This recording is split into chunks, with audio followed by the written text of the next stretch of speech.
Hello, I'm Suzanne Eade Roberts and I'm doing a PhD at the University of Bristol in Translation Studies and Russian. I'm going to tell you about one aspect of my research.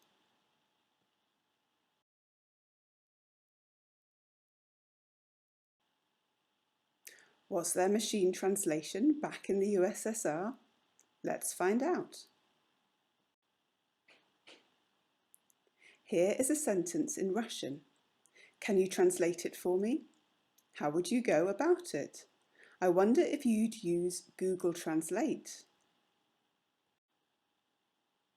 Imagine if instead you were a Russian speaker and this English sentence was the one you wanted to translate. In fact, they mean the same thing. And what if you could get a machine to translate it for you? But what is that machine? Is that a computer? Let's go back in time to the early 1960s. Russia was part of the Soviet Union back then, a communist country. The USA hated the USSR, and the feeling was mutual. It was the Cold War. They'd been competing to develop atomic weapons. Here's an American one. And go into space. Here is the Soviet Sputnik rocket. You might know the word Sputnik, as the Russian COVID vaccine is named after it. It was a time when there was a lot of tension and a lot of spies. People who knew languages could get hold of secret scientific information. In Moscow, there was a dream. Imagine if you could use a computer to translate the scientific information which the spies had got hold of in America. Machine translation, MT for short, was something completely new. There was no Google Translate back then, or anything like it. Computers weren't pocket-sized then.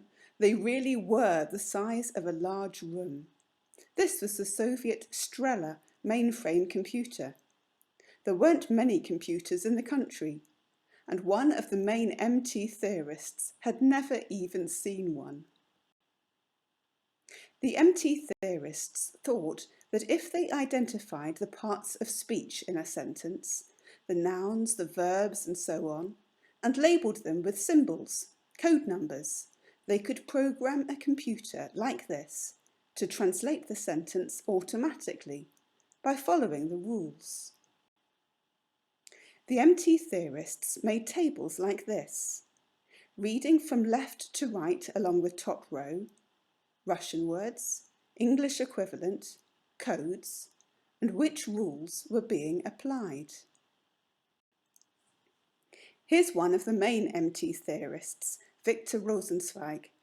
In fact, it was his colleague who had never seen a computer.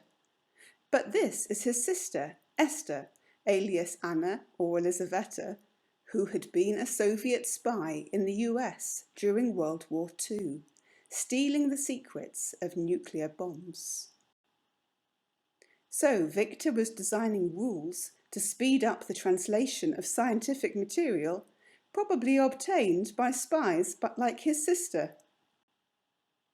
Unfortunately, rule-based MT didn't live up to its early promise. It was abandoned in the US in the late 1960s and in the USSR too, not long after.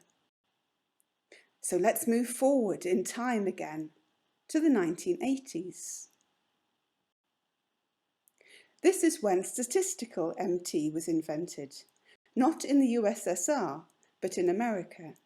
Computers did translations based on probability, not rules. So let's move forward in time again to just a few years ago. This was when neural networks began to be used for machine learning. Neural machine translation is now used by Google Translate and DeepL, for example. So, was there MT in the USSR? Yes. In the 1960s, massive mainframe computers were used. Theorists studied the rules behind language so that they could program automatic translation. The point was to translate scientific material obtained by spies in the US to help the USSR in the Cold War. Languages, translation, scientific secrets, spies, computers. 1960s Russia had it all. Thank you for listening. I thought I would just end with telling you about my broader research, which is into the development of Soviet translation history from 1950 to about 1990. In fact, Victor Rosenzweig isn't my only translation theorist. I'm looking at about a dozen other translation theorists, reading their books and articles in Russian and researching their lives in the Soviet Union. I look forward to hearing whether you have any questions for me.